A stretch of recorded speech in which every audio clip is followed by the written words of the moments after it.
طالبانو پر احتیا د احمد شاه مسعود قبر په پنجشیر ولایت کې په بمونو الوزولی دی.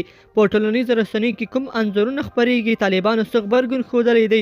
نور جزئیات په ویډیو کې راسره وګورئ او چینل سبسکرایب کړئ. السلام علیکم لیدونکو، ستړي مشئ.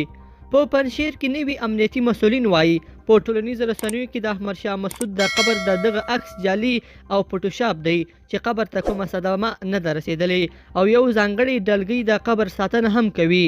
مسؤلین وایي دا فوټوشاپ هم د همغو کړیو کار دی چې دا 2 ورځې ټولنیزو رسنیو کې پر پنجشیر د بمباریو ډیر جعلي خبرونه هم ښکته پورته کړل او کوم ځای هم ونه نیوه.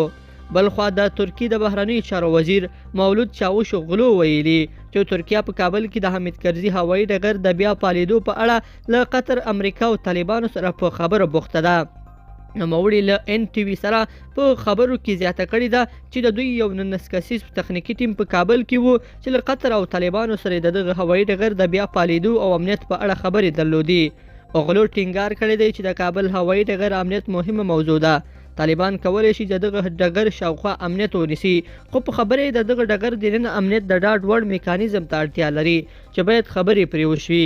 بلخوا د آریانا افغان هوایي شرکت تجارتي مرستیال محمد سلیم رحیمي سپوږمۍ راډیو ته وویل چې هیواد کې د تازه تحولاتو وروسته به راتلونکو 3 ورځو کې د دغه شرکت له خوا لومړنی نړیوال پرواز ترسره او آریانا افغان هوایي شرکت به خپله لومړنۍ الوتنه نوي ډیلي یعنې انډیا ته وکړي.